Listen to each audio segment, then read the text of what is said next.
Kisah Nabi Muhammad dari lahir sampai wafat. Siapa yang tahu tentang sejarah Nabi Muhammad? Nabi Muhammad adalah tokoh penting dalam sejarah agama Islam. Hingga saat ini umatnya di seluruh penjuru dunia mengagumi kisah Nabi Muhammad. Beliau adalah suri tauladan bagi umat muslim hingga saat ini dan hari akhir nanti. Nabi Muhammad merupakan nabi penutup, penyempurna ajaran Allah yang telah disampaikan oleh nabi-nabi sebelumnya. Sebagai nabi terakhir, perjalanan Nabi Muhammad tak lepas dari upaya menyeru seluruh umat manusia agar beribadah kepada Allah Subhanahu wa Ta'ala dan menunjukkan mereka jalan yang lurus dalam urusan dunia maupun akhirat. Seperti nabi-nabi sebelumnya, Nabi Muhammad mendapatkan wahyu dan mukjizat yang luar biasa dari Allah Subhanahu wa Ta'ala. Dan itu adalah kitab suci Al-Quran yang menjadi pedoman bagi umat muslim. Selain wahyu dan mukjizat, kisah Nabi Muhammad yang lain juga tidak kalah menarik untuk disimak. Mulai dari kelahiran beliau, hingga kisah meninggalnya kekasih dan utusan mulia Allah Subhanahu wa Ta'ala ini. Berikut ini kisah Nabi Muhammad yang penuh dengan hikmah dan semoga dapat menjadi contoh dalam kehidupan kita sehari-hari. Kelahiran Nabi Muhammad. Rasulullah lahir pada tahun gajah, yaitu tahun di mana pasukan gajah yang dipimpin oleh Abraha Habasyah ingin merobohkan Ka'bah yang diperkirakan terjadi pada 12 Rabiul Awal. Dengan kebesarannya, Allah Subhanahu wa Ta'ala menghentikan pasukan tersebut dengan mengirimkan burung-burung ababil untuk menjatuhkan batu-batu yang membawa wabah penyakit. Kisah Nabi Muhammad ini terdapat di Al-Quran, surat Al-Fil yang artinya pasukan gajah. Di tahun inilah, Nabi Muhammad lahir di Makkah dan dibesarkan sebagai anak yatim karena Abdullah, ayah Nabi Muhammad, wafat sebelum Rasulullah lahir. Beberapa tahun setelah menghabiskan waktu dengan ibunya, Aminah, Nabi Muhammad kemudian dibesarkan oleh kakeknya yaitu Abdul Muthalib. Sayangnya, umur kakeknya pun juga hanya sebentar. Setelah 2 tahun dibesarkan oleh kakeknya, Abdul Muthalib meninggal pada umur Rasul yang ke-8 dan Nabi diasuh oleh pamannya Abu Talib.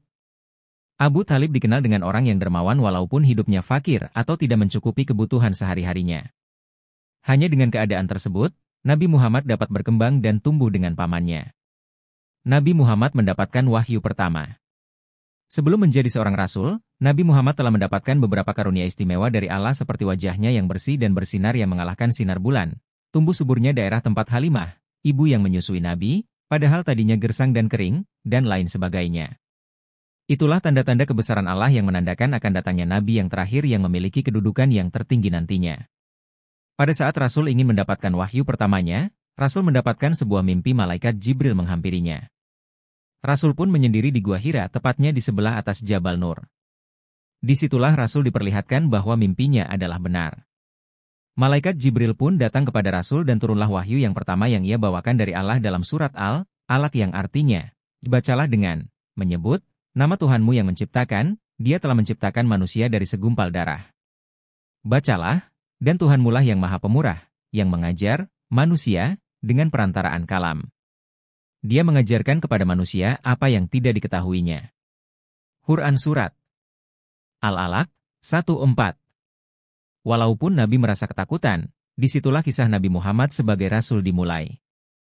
Disitulah tempat datangnya Nabi yang terakhir yang akan membawa kedamaian untuk seluruh umat. Berdakwah secara rahasia. Setelah mendapatkan wahyu yang pertama, Nabi kemudian melakukan dakwah secara sembunyi-sembunyi. Adapun orang-orang yang menjadi pengikut pertamanya adalah Khadijah, Abu Bakar Al-Shiddiq dan Zaid bin Haritsah, Ummu Aiman, Ali bin Abu Talib, dan Bilal bin Rabah. Allah memerintahkan dakwah secara terang-terangan setelah beberapa tahun melakukan dakwah secara diam-diam, turunlah perintah Allah Subhanahu wa Ta'ala dalam surat Al-Hijr ayat 94 dan memerintahkan Nabi untuk berdakwah secara terang-terangan. Maka sampaikanlah olehmu secara terang-terangan segala apa yang diperintahkan kepadamu, dan berpalinglah dari orang-orang yang musyrik. Quran Surat Al-Hijr 94. Perintah berzakat di zaman Rasulullah. Pada zaman Rasulullah di tahun pertama di Madinah itu, Nabi dan para sahabatnya beserta segenap kaum muhajirin, orang-orang Islam Quraisy yang hijrah dari Mekah ke Madinah, masih dihadapkan kepada bagaimana menjalankan usaha penghidupan di tempat baru tersebut. Hal ini dikarenakan, selain memang tidak semua di antara mereka orang yang berkecukupan, kecuali Utsman bin Affan, semua harta benda dan kekayaan yang mereka miliki juga ditinggal di Mekah. Saat kondisi kaum muslimin sudah mulai sejahtera, tepatnya pada tahun kedua Hijriah, barulah kewajiban zakat diberlakukan.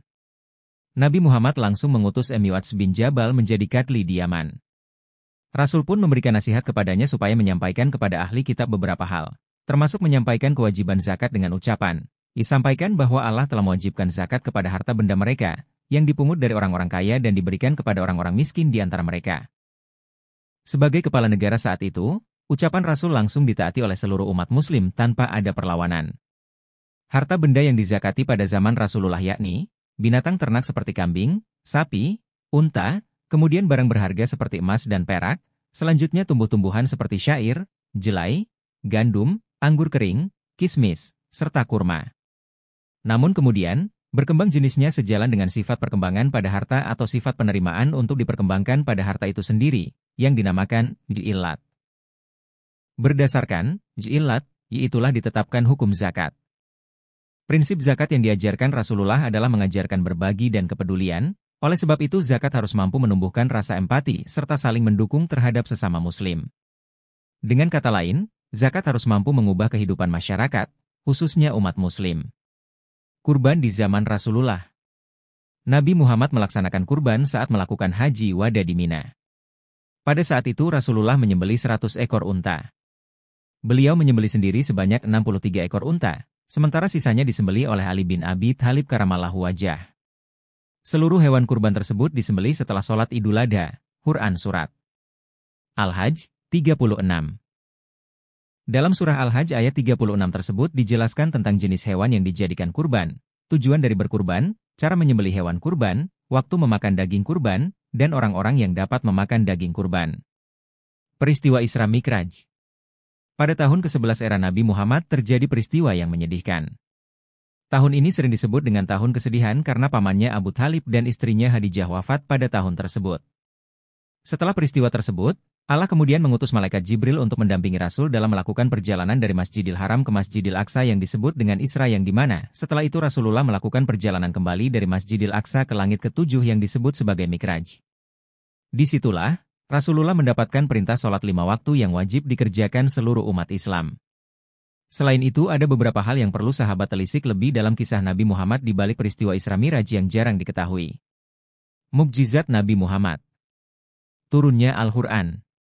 Turunnya Al-Quran saat Nabi Muhammad sedang menyendiri di Goa Hira adalah mukjizat terbesar dan kekal. Mengutip dari Huzaimah Tahido Yanggo selaku Rektor IIKI Jakarta, Al-Quran bukan saja untuk mematahkan segala bantahan dan argumen kaum musyrikin kepada kebenaran wahyu yang dibawa Rasulullah Muhammad, tetapi ia juga ditujukan kepada seluruh umat manusia. Membelah bulan. Rasulullah menerima mukjizat ini saat orang-orang kafir menentang dirinya. Untuk menunjukkan kenabiannya, Rasulullah membelah bulan di depan mereka semua. Menyembuhkan sakit mata. Sebelum menaklukkan benteng Khaibar, Ali bin Abi Thalib yang menjadi pemegang bendera mengalami sakit mata. Nabi Muhammad menyembuhkan mata Ali dengan meludahinya. Atas izin Allah, Ali dapat melihat dengan jernih. Wafatnya Nabi Muhammad. Pada saat sahabat Abu Bakar sedang tidak di Madinah, terjadi sebuah peristiwa yang sangat menyedihkan di mana Nabi Muhammad wafat. Pada saat Abu Bakar diberitahu, beliau segera datang ke rumah Aisyah. Beliau mengucapkan, "Ketahuilah, barang siapa yang menyembah Muhammad, maka sesungguhnya Muhammad kini telah mati, dan barang siapa menyembah Allah, maka sesungguhnya Allah tetap senantiasa hidup tidak akan pernah mati." Kemudian beliau membacakan firman Allah Subhanahu wa Ta'ala. "Sesungguhnya kamu akan mati dan sesungguhnya mereka akan mati pula." Quran Surat Az-Zumar 30. Siapa sahabat Nabi Muhammad yang dermawan? Sahabat adalah seseorang yang menjadi tempat aman untuk berbagi suka dan duka. Definisi sahabat bagi Nabi Muhammad adalah orang yang pernah berjumpa dengan Nabi dalam keadaan beriman dan meninggal dalam keadaan Islam. Sahabat Nabi adalah orang-orang berprestasi untuk urusan dunia dan akhirat. Mereka terus menebar kebaikan dan pengorbanan sampai akhir hayatnya. Hal ini terlihat dari minat para sahabat untuk bidang filantropi atau wakaf sosial. Begini kisahnya. Abu Bakar As-Siddiq. Di mana ada Nabi Muhammad, di situ ada Abu Bakar. Mereka bersahabat bukan hanya untuk senang-senang, akan tetapi juga membuat kolaborasi apik untuk wakaf. Dalam kisah Nabi Muhammad semasa, beliau pernah mendapatkan hibah berupa tanah yang merupakan milik anak yatim dari Bani Najjar. Melansir dari tabung wakaf, hibah tersebut Rasulullah tolak karena Rasulullah tidak mungkin mengambil hak anak yatim begitu saja. Beliau memutuskan untuk membelinya saja dengan harga 10 dinar, lalu Abu Bakar As-Siddiq yang membayarnya. Tanah wakaf tersebut digunakan untuk perluasan Masjidil Haram. Ekspansi dilakukan karena jumlah muslim semakin bertambah hingga masjid diperluas menjadi 50-50 meter. Dalam sejarah, bukan hanya kolaborasi Nabi Muhammad dan Abu Bakar untuk wakaf tanah perluasan masjid, tetapi juga saudagar kaya raya Abdurrahman bin Auf. Umar bin Khattab. Umar bin Khattab tampak luar merupakan sosok tegas dan tegar, namun lembut di dalam hatinya. Ia mewakafkan tanah di Khaibar untuk disulap menjadi kebun kurma produktif pada tahun ke-7 Hijriah. Walaupun ia menyukai tanah tersebut, tanpa berat hati ia mewakafkan tanahnya dan hasil kebun ia sedekahkan kepada fakir miskin, hamba sahaya, fisabilillah, atau orang-orang yang membutuhkan. Utsman bin Affan. Utsman bin Affan adalah sahabat Nabi yang terkenal dermawan dan senang berbagi. Selain berjasa dalam membentuk mushaf yang rapi, ia gemar membuat kebaikan berkelanjutan, seperti wakaf sumur yang masih hidup hingga sekarang. Awal mulanya, ia melakukan wakaf sumur saat Madinah mengalami musim panceklik. Saat kota sedang kesulitan air bersih, satu-satunya sumber air yang tersisa dimiliki oleh seorang Yahudi, yaitu sumur Raumah. Rasa air dari sumur tersebut mirip dengan air Zam-Zam yang ada di Mekah. Masyarakat pun rela antri untuk membeli air bersih dari Yahudi. Melihat kondisi tersebut, Rasulullah bersabda, "Wahai sahabatku, siapa saja di antara kalian yang menyumbangkan hartanya untuk dapat membebaskan sumur itu, lalu menyumbangkannya untuk umat, maka akan mendapatkan surganya Ta'ala." Hair. Muslim. Utsman segera menemui pemilik sumur untuk berbicara dan tawar-menawar. Awalnya, Yahudi enggan untuk menjual sumur karena aset tersebut merupakan mata pencariannya. Supaya empu sumur tetap hidup berkecukupan, Utsman pun menawar untuk membeli setengah sumur. Sang Yahudi pun sepakat.